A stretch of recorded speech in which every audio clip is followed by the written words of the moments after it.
Hello, everyone, and welcome. I'm Gilda Evans, bringing you the Autism Resource Podcast. This podcast and the ARP website are your one-stop knowledge and resource base for autism and much more.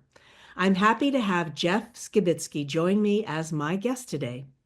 Jeff is founder and president of ABS Kids, which has become a leading provider of services to children with autism spectrum disorder. The company has locations in California, Utah, and North Carolina, and works with a team of more than 800 treatment providers.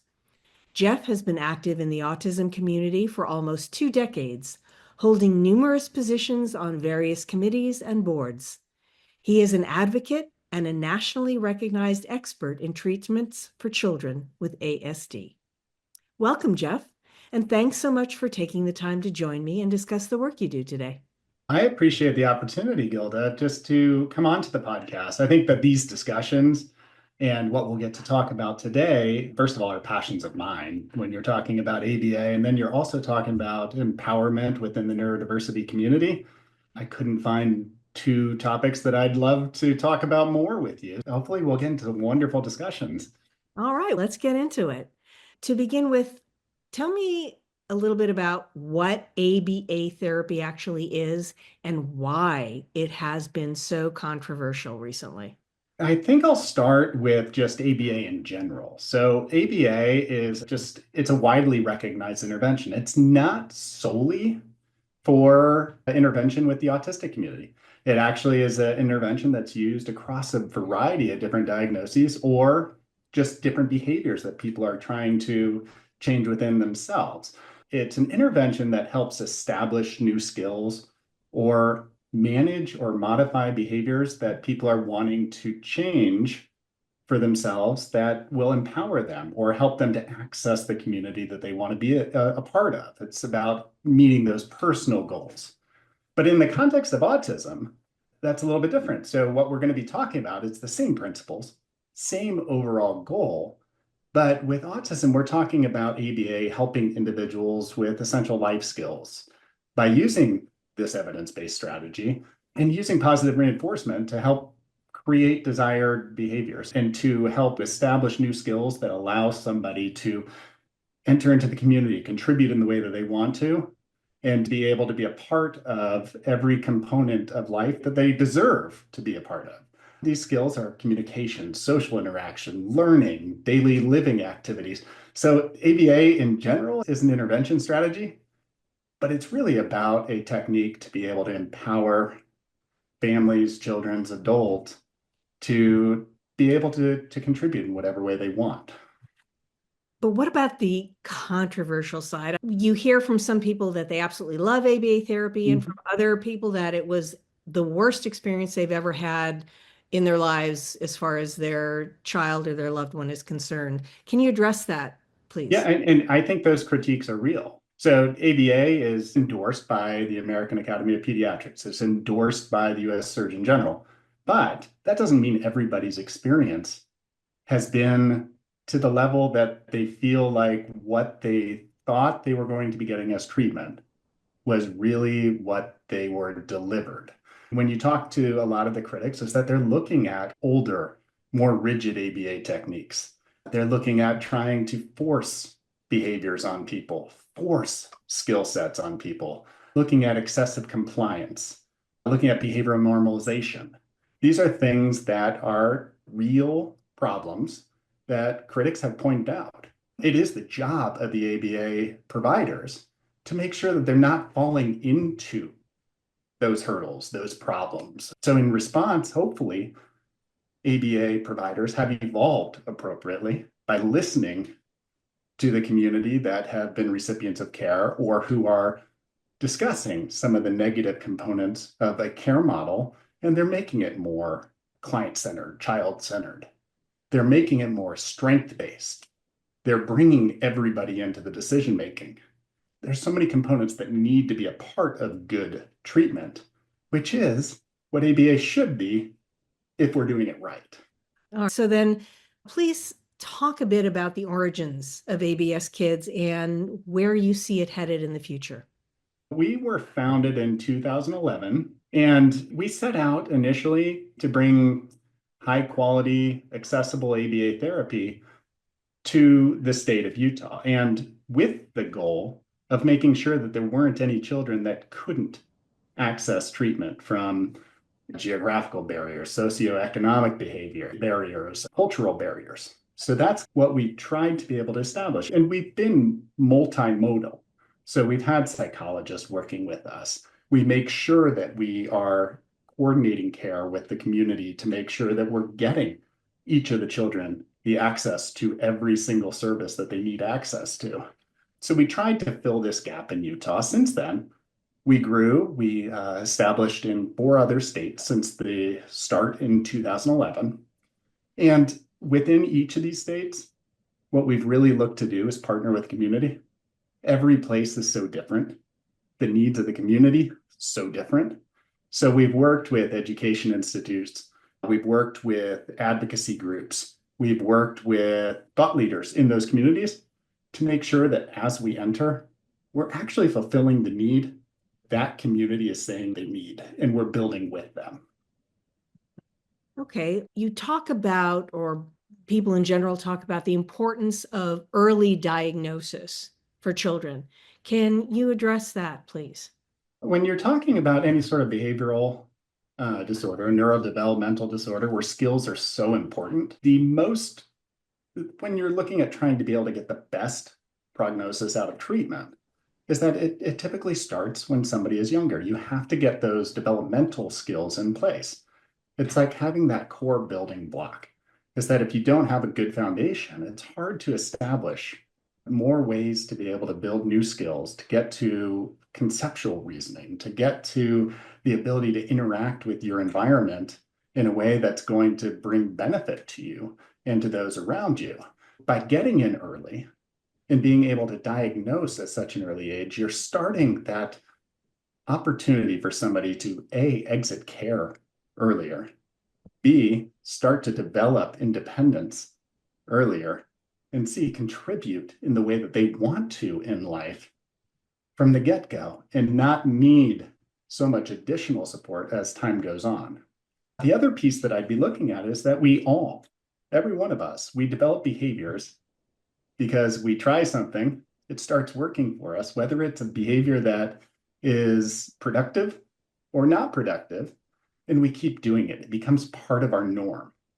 So the earlier that we can get to establishing productive behaviors that are going to empower, then we can start to be able to change those earlier in somebody's life cycle so they can start to develop all these positive ways to impact their own skills, their own relationships without additional supports. And that's the goal of treatment in general. All right, can you tell me a little bit about your personalized therapy approach and perhaps how it's different from other approaches that are out there? Yeah, when you go back to that diagnosis, because ABS Kids does do the diagnostic piece, we make sure that there's continuity of treatment, because going from diagnosis, you're getting access to that early intervention, you're getting improved language and social skills, you're getting reduced behavioral challenge, stronger family supports.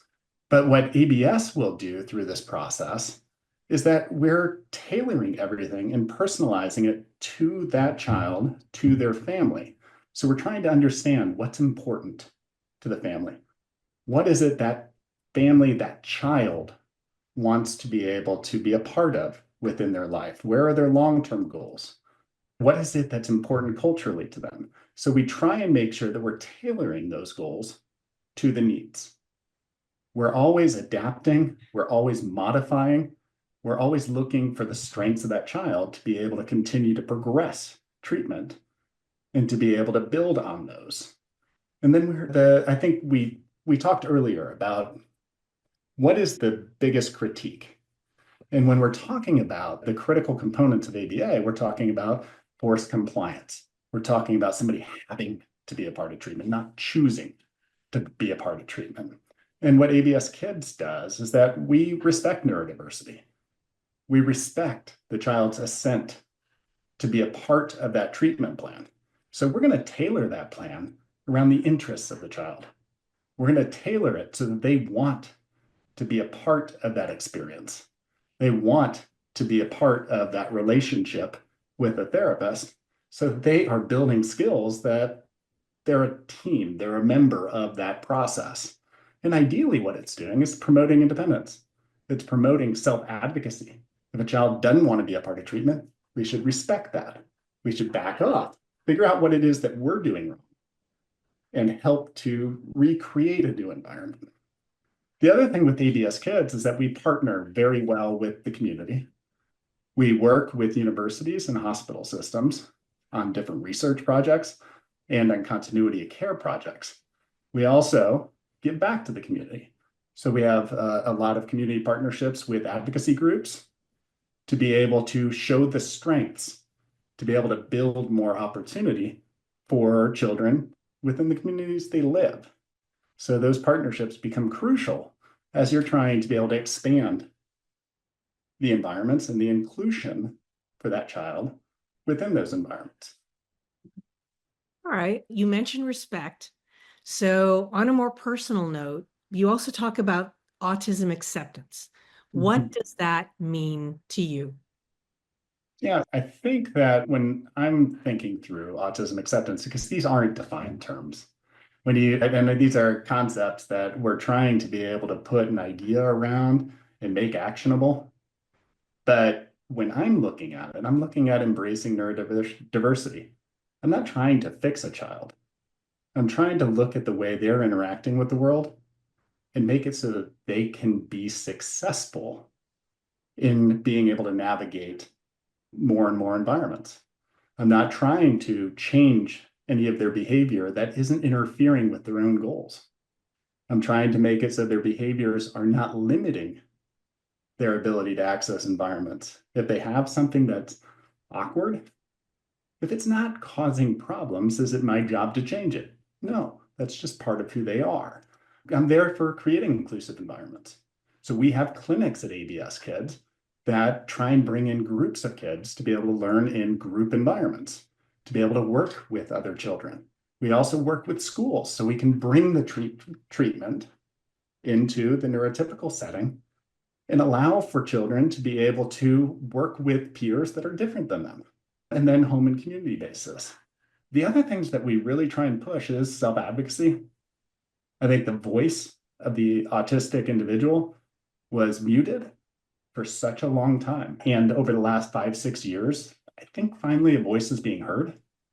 So we're trying to make sure that when we're talking about acceptance, is hearing from the autism community on what it is that we need to do different and evaluating how we're doing that with our plans, our treatment.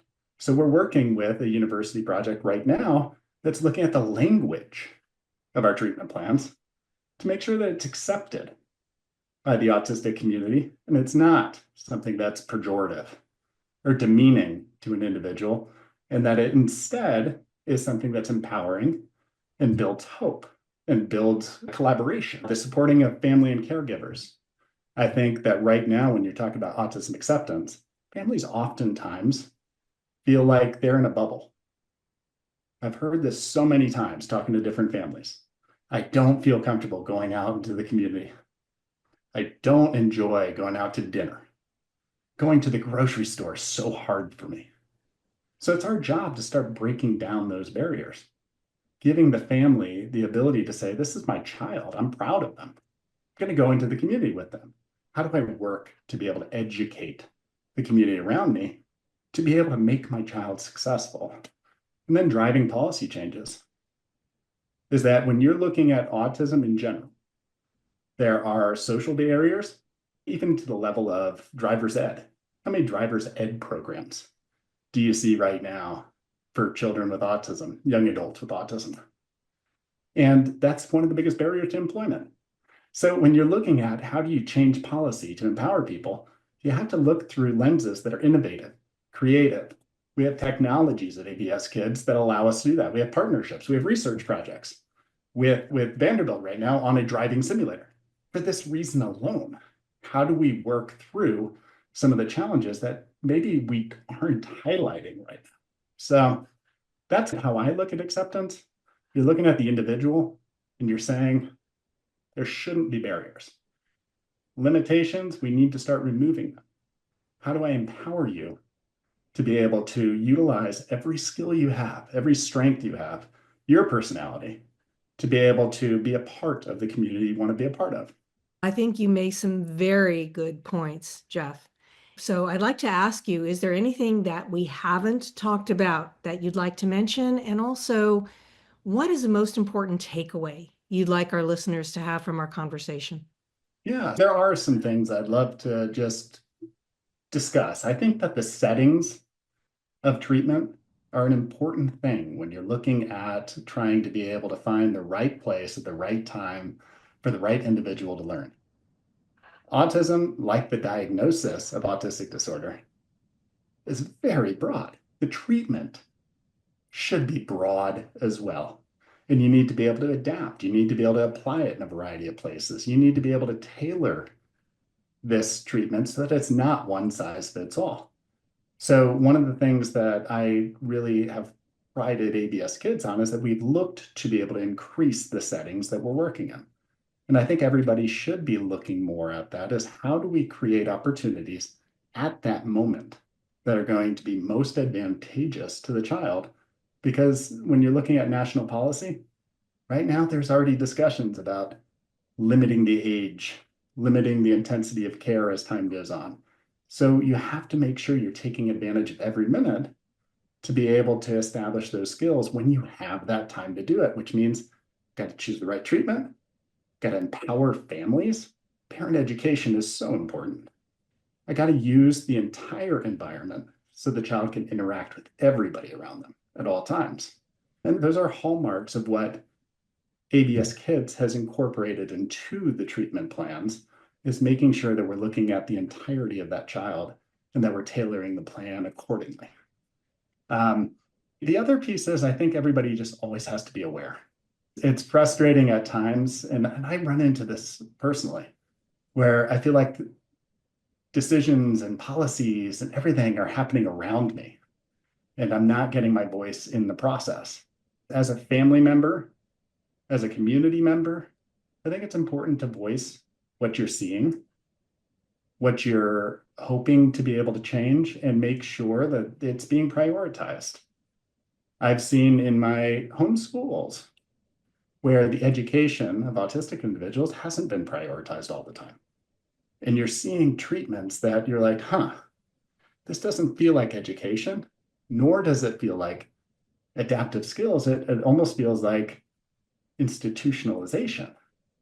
And if we're not pushing to be able to normalize the treatment and make it more natural and being able to empower people, then what you get is this cookie cutter approach that's really not looking at every child and building on their strengths. Being an advocate, talking about the issues are such important pieces to appropriate autism care. Thank you, Jeff, so very much for your time and for sharing your story with us today. I appreciate it. And if people do want to hear more or to be able to even see the podcast that we help support, is that they can go to abskids.com and look at the services, see if we can provide services in their area and what sort of opportunities there are. But also is listen to the podcast, is that there's so many wonderful voices out there that all have little pieces of information that if we're open to hearing new ideas, I think it's going to strengthen everybody's care or experience with care. And I think that's important. Thank you again. I really appreciate you being here. Thank you, Gilda. If you like what you hear, please subscribe to the podcast. You can find it on Apple iTunes, Amazon Music, Spotify, and other popular platforms. Don't forget to follow us on Facebook and Instagram. And if you would like more information on this topic or anything else we've covered on the Autism Resource Podcast, visit us online at autismresourceproject.org/podcast. If you have a topic you'd like us to cover in the future, please contact us through the website or comment on any of our social media channels. And be sure to check out our growing website often, since we are continually adding useful information and resources. I want to thank our listeners for spending part of their day with us. This is the Autism Resource Podcast, and I'm Gilda Evans, reminding you to take care of yourself and that special person in your life.